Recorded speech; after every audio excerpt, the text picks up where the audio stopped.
Hi again. We start workshops wrap up. I would like to invite our reporters here of the workshops. Sorry, you're not here? Ah. No? Sir? Yeah? That's fine, I think. Yeah? Yep.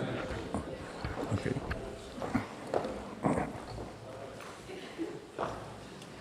I would like to invite reporters of workshops.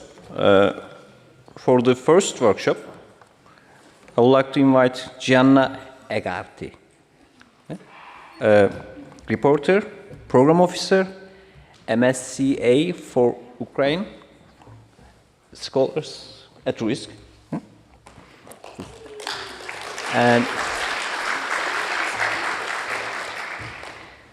for the second workshop, Duygu Abbasoglu, reporter, postdoc fellow, Centre Jean Perrin. Duygu.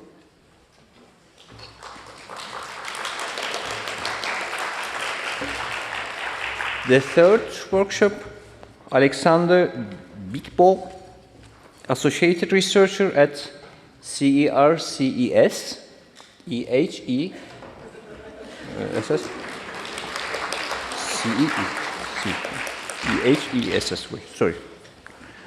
For workshop 4, Henriette Stoeber, the senior policy analyst in European Universities Association's Higher Education Policy Unit. And for the fifth workshop, Karolina Catoni, the Deputy Head of International Center at the University of Gothenburg. She coordinates the Swedish section of Scholars at Risk Sweden. Please.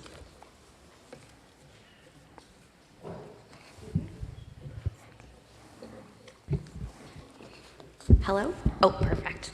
Yeah, thank you everyone. Thanks for having us. So I'll be reporting briefly on our first workshop, which was to give practical career advice for people, researchers in the humanities and the social sciences. So our panel consisted of, and I apologize if I'm going to pronounce these names incorrectly, Dr. Anton Mayer, who has a PhD, I believe, in political science, and he is a co-founder of a private company. And Dr. Vesal, who's head of marketing department at a business school. So that really lent to quite an interesting conversation getting those two perspectives. So we began with an overview of the recruitment process. And really quickly, this led to, I think, a really important discussion regarding the importance of networks and connections. So our panel spent quite a bit of time discussing the importance of expanding your professional network, that a lot of times positions in the private sector are really looking for people that they can trust in creating a team. And they really are looking for candidates that will be with them long-term and be with them through the development of their company. So it's really great to have really good connections. We even had someone mention that if they have two candidates, two kind of equal level candidates, if one of them has a personal connection with the institution or the group or the company, that they would probably most likely go with that candidate. So we talked about that for a bit. We moved on to the recruitment process. The panelists discuss the importance of really doing your background research when you're applying to companies, presenting yourself as a team member, and really expressing your motivation for why you're applying to that company. That you should really be focusing on kind of the background of the company, the ethos of the company, and kind of tailoring your experience to that. We then moved on to a brief discussion about how to tailor your CV, moving it kind of from the academic arena to the business in your cover letter. It was actually quite interesting. One of the slides that was presented had, I think, 4 or 5 European countries and kind of the criteria that they each had for CVs and cover letters. And even on a personal note, I didn't realize there was that much kind of a difference. So we talked about things like to include a picture or not, what the key focus of a CV should be. So that was quite important as well. Then, of course, we came to the all-important question of how to translate your research experience to the private sector. So we briefly discussed kind of the key areas to focus on, such as cross-disciplinary skills, scientific and tech skills, personal qualities. We heard from the panel regarding what they were looking for, which I think was very important. So they mentioned presenting complex issues to a general audience, writing, research skills, a lot of soft skills. They mentioned frequently adaptability and how important that is. Again, highlighting the importance of teamwork and your proven ability to work in a team and to lead a team. Willingness to learn new things, expand your skill set, and the ability to create a network, again, and establish partnerships. And I thought one really apt example they used was, so for example, if you're a researcher in this room and you've applied for external funding, European funding, and you've been successful, you can take that example and kind of translate it to, you have the skills to lead a business project, like you have the skills to be in the business world, like you can use those concrete examples to kind of transfer into the private sector. We talked a bit about international background, to really highlight the fact that you will bring, diversity of points of view, diversity of methodology, a new perspective, to really highlight, that you're willing to engage in new markets, expand your skill set. Another really interesting thing that I did not know about is there was also ABG runs a portfolio or a platform called Doc Pro Skills. And it's really interesting. It's for people that have PhDs, and it kind of almost shows you how to translate even like your terminology and your language from academia into the private sphere. So they have like 4 different groups of skills, 3 different levels. So that I think would be so useful. I wish I had that in the past to transfer, again, the focus of, say, your CV or your cover letter from academia to the private sector. We spoke about interviews. And then we got to the question and answer session where obviously we had questions from the audience. A lot of them were technical questions, but really important. Advice on second interviews, questions about formatting CVs, the issue of overqualification came up. We spoke a bit about work permits, when those are necessary, if employers are willing to engage with that process. We were given the advice that, and I will confess I was not aware of this, that like LinkedIn is really just like the place to be now for looking for opportunities in the job market. We talked a bit about if you're a researcher at risk in a new community or country and you're not as connected to the job market, like what kind of advice would our panelists have for that? And again, there was a real focus on building your network. So it was going to professional congresses, like identifying any like relevant industry events or groups, going and just like networking, making those connections. Let's see. Oh, we also, another very interesting tidbit that we spoke a bit about was that apparently startups are a really good place for people, for researchers that might have a bit more like background and experience, that maybe the issue of overqualification wouldn't be quite such an issue with startups because they're actually looking for that experience. So that was quite interesting. And then we asked our panelists for their final thoughts. So they included do as many meetings as you can. It's a great way to discover new opportunities, make new connections, even if that's just meeting people for coffee on a really informal level. There was a definite willingness to accept that this can be a really hard transition, but there are many ways that researchers are able to incorporate, even if you want to transfer to the private sector but you still want to do research. There are a lot of ways that you can try to bring that research into your new position and just be open to that. I thought one really interesting piece of advice was to really prepare yourself for the interview process. Show you're motivated, show that you have a passion. Think to yourself, like, this is my only shot. I have to do it. I have to perform now. But then immediately afterwards, accept that whatever happens is okay and that there will be many more opportunities, which I thought was really kind of interesting and enlightening piece of advice. And again, really just don't underestimate the power of networking. I think if there was kind of an overall message from our session, it was that.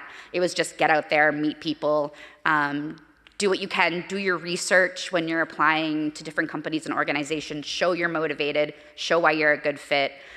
Don't necessarily tailor your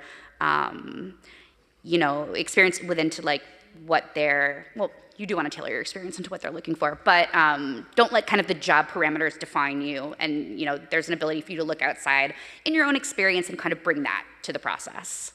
So yeah, that was our session. It was lovely. I want to thank everyone that was on our panel. You were amazing if you're still in the room. Thank you very much.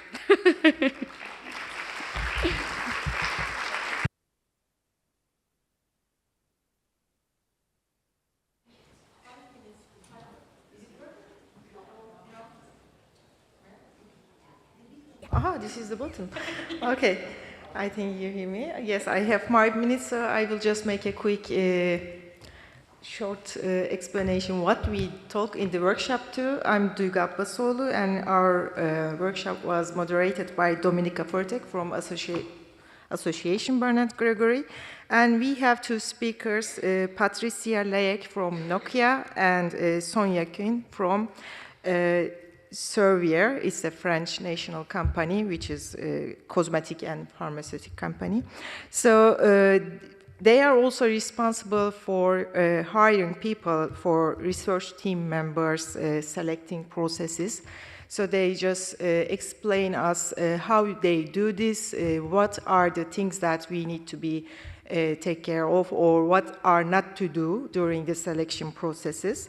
So we just talk about these things, and also they talk about the selection processes. Sometimes if we have some friends in the technical areas, or we can, let's say it, hard sciences like engineering or biology or chemistry, these fields, so it's important to explain yourself and your experience, because they have to know what the candidate is experienced, and also this candidate is just compatible with their work. So this is really important for them. So the honestly and also the experience is the things that they are searching for. And also they explained us the selection process can take time, like 3 months or 6 months. So it's a long process depending on the company, but also it's depending on what the company needs.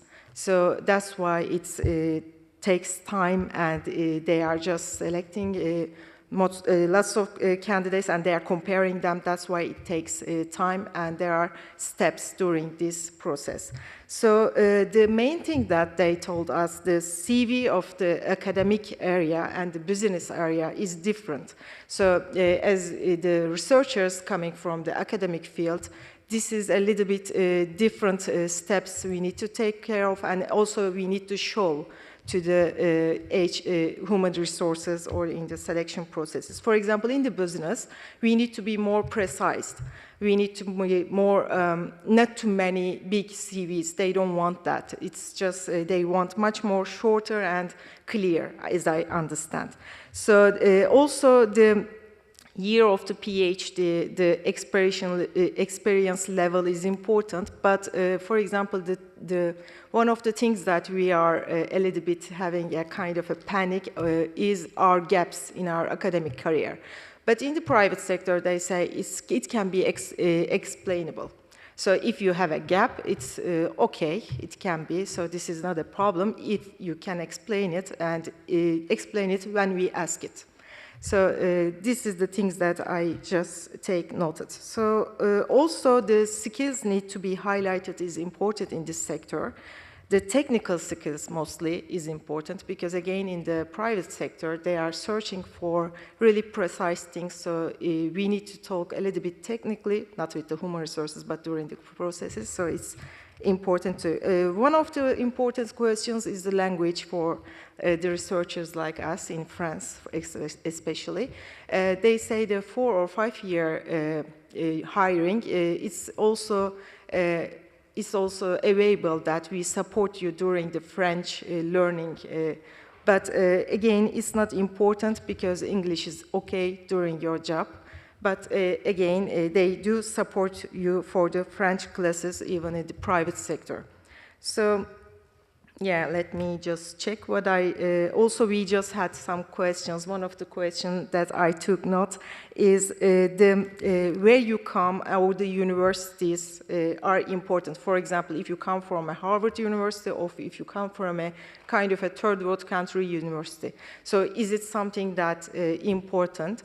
The thing that they said is references is important. We check your university, and not as a nationality, we don't care about this, but the references is important. So also during the steps of the selection, they are keeping in touch with the references, so even you come from another country, they will just connect with your references probably. And yeah, we just talk more, but I don't want to take your time more. And thank you for this workshop, and it was nice to meet these people too. And that's all. That's it.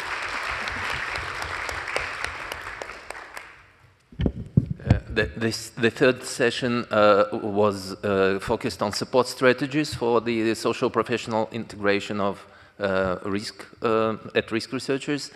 And there were several important topics and very detailed discussion about personal and strategic dimensions of this process. I would like to focus on three major points. The first one is the personal choice. When the scholar at risk lands in a highly competitive condition, which is particularly the condition of academic milieu in France, Germany, and European hosting societies. So the first one is the classic one. You find a supportive mentor, and you engage yourself into getting soft skills and making networking, and participate in academic associations and test your skills in international conferences. The other biographical choice is that you create an association, and so you translate what the experience of your solutions of difficult situations, issues, of your exile, which you overcame, you translate it into a supportive infrastructure, and you share it with other newcomers. The third biographical choice is just joining the office of the assistance program from which you benefited. A rare choice, but still a very valid one, which also helps to realize the transfer of competence. And the fourth type of personal choice, which was presented in the discussion, you benefit of the presence of eccentered academic institutions, and so you manage better your precarity.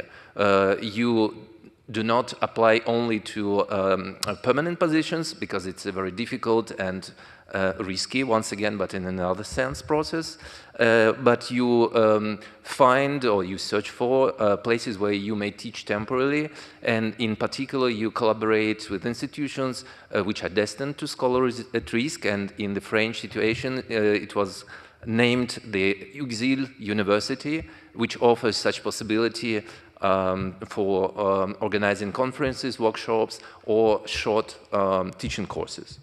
The second large issue which was targeted was the question of the recovery from the shock of exile. And almost all the participants stressed the importance of regaining the self-confidence and the feeling that you are welcomed in the host society, that your work is important. And there was a subtle, I would not say polemic, but still kind of discussion, internal discussion about the terms of the time of this gaining the self-confidence. One model could be gaining it first and then getting or developing more technical or cultural-oriented skills. The other is getting skills together with gaining self-confidence. And the solution which was proposed by Amit Hashimi was finding a safe place which helps to join the both.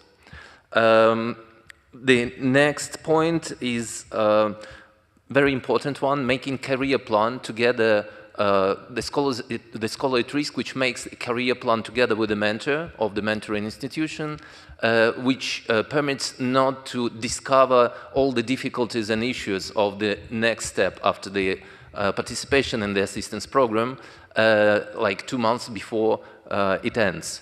So the experience which was shared by Oksana Somenicht from Alexander Humboldt Foundation was that this is a requirement which is not formal but still very welcome for all the scientists, for all the scholars who come to join the program, to make a commitment, a kind of career plan together with the mentor from the very beginning, which helps also to realize better the strategic situation in which the scholar counts. And then, as for the institutions which may assist or which tend to assist this process, this is development of the soft skills, including language courses. And so I think it's very much the same part of the discussion which took place in the 2 other sessions.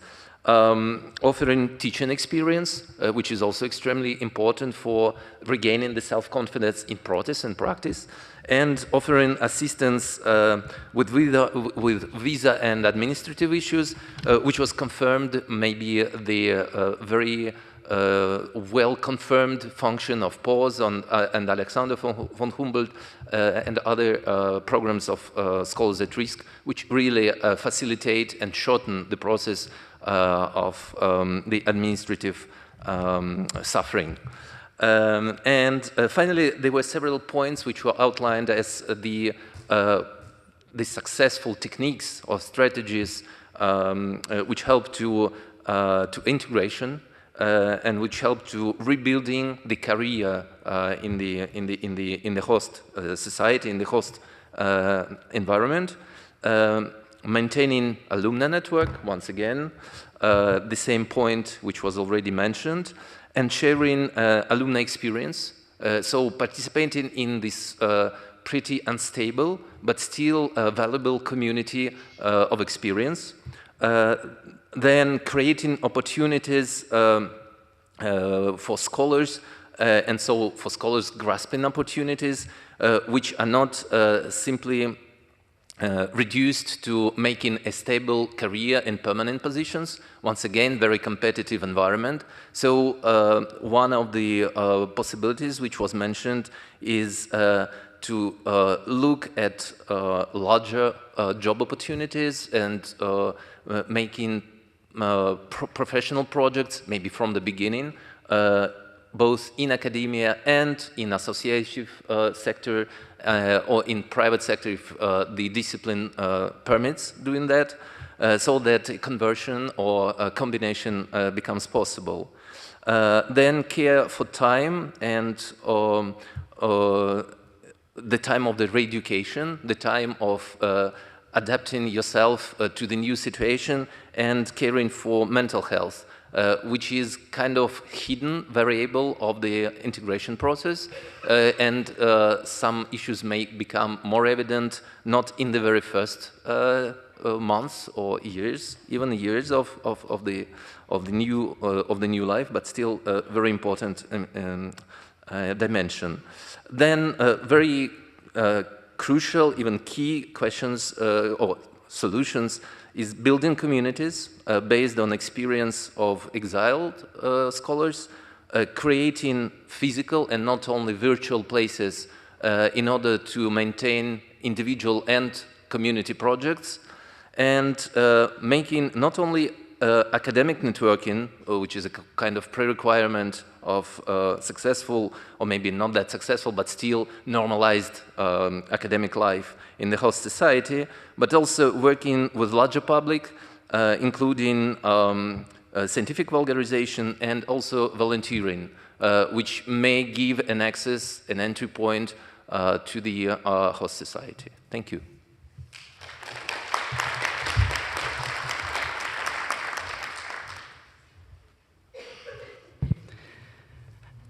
So I was involved in the 4th Inspire Europe Leadership Roundtable that we organized as part of this forum.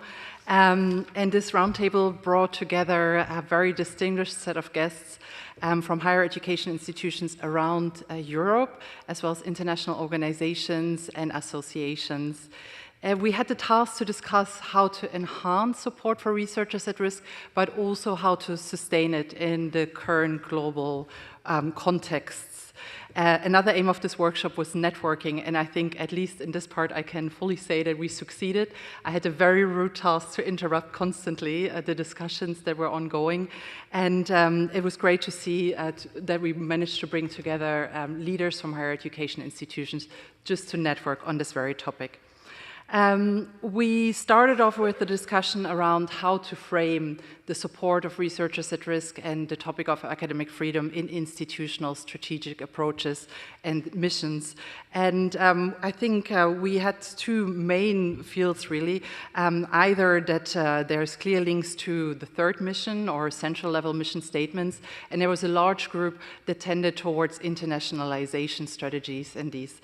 However, I would like to underline that in contrast to previous leadership roundtables, there was no participant or hardly anyone really to go into the corner of diversity, equity, and inclusion strategies. This was actually different in previous leadership roundtables, and we also discussed a little bit on why that would be the case. We then heard from some examples of practice.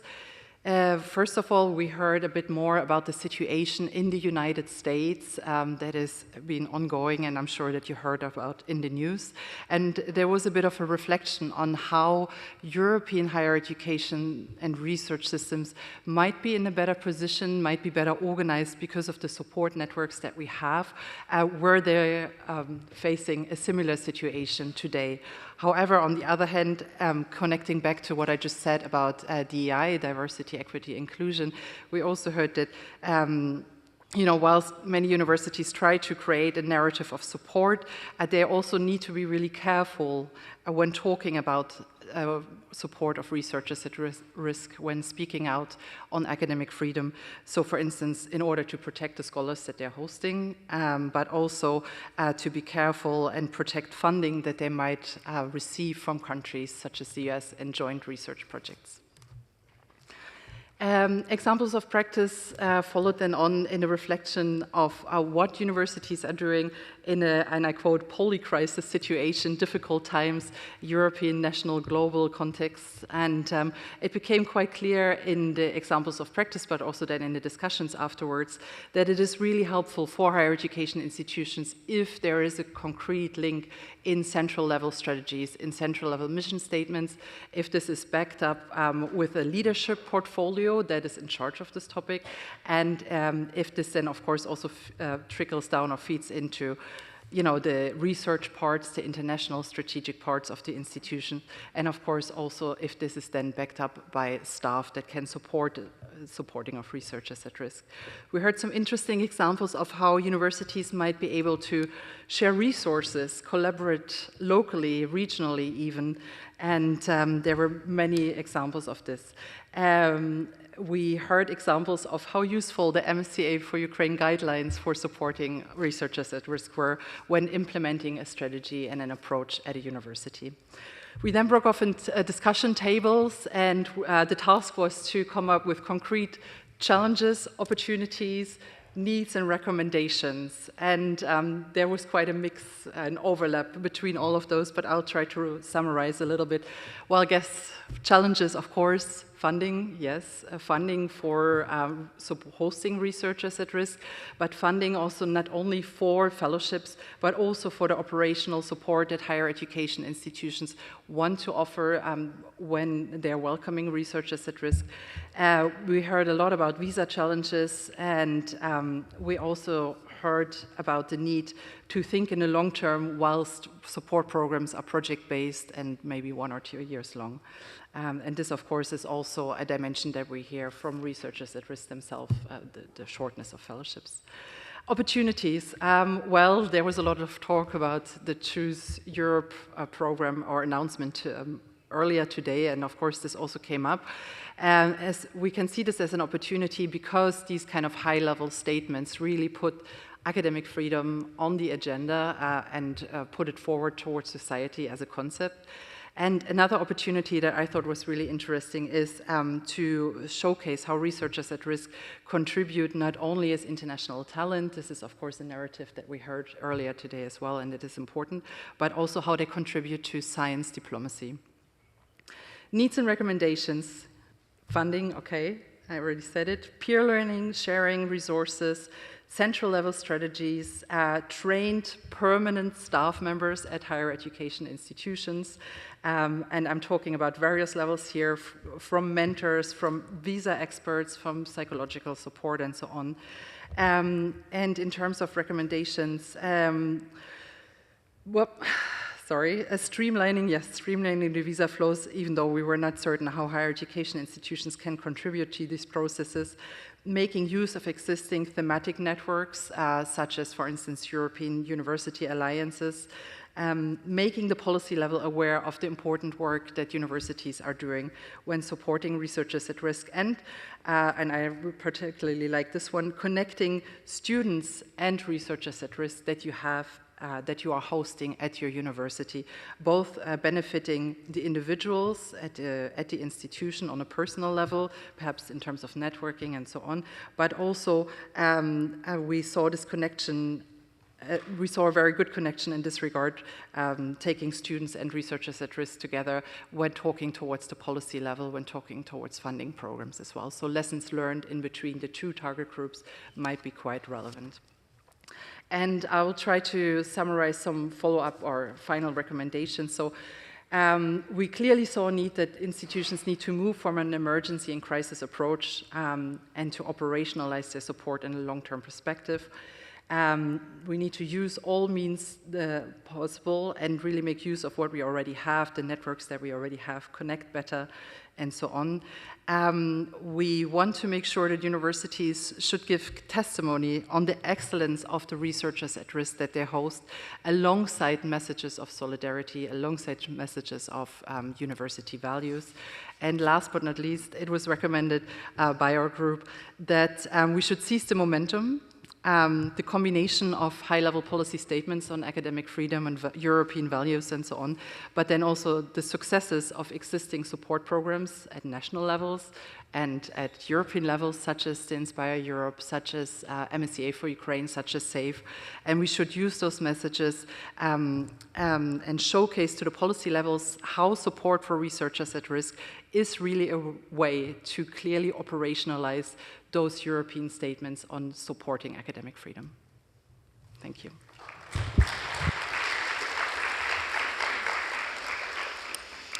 Okay, so I will be very brief. I know that everything from now until the end is between you and the cocktail, so it will be very brief. So the fifth workshop was on European and national initiatives and funding bodies. And it was moderated by Maike Diderot from the Alexander von Humboldt Foundation.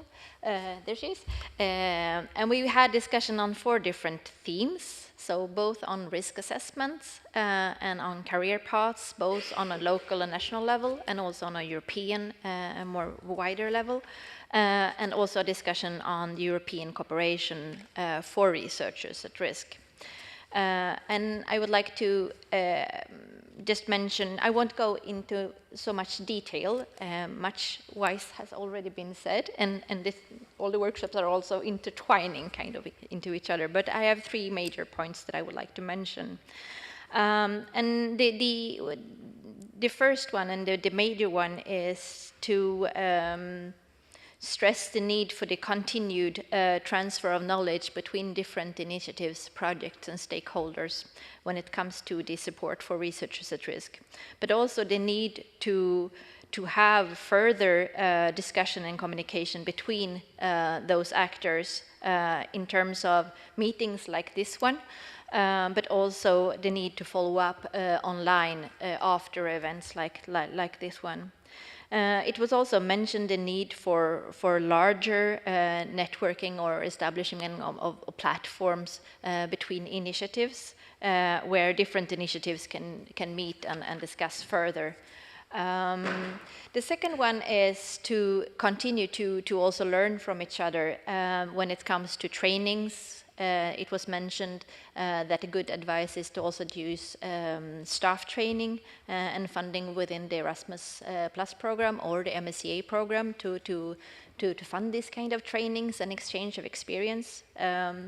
But also, it was also mentioned the need to establish informal working groups or advisory groups or meetings discussing specific questions, but gathering different initiatives. So, for example, on risk assessment, that could be a topic where different initiatives and projects could actually meet and discuss how a risk assessment is done, and to build on the experience from others.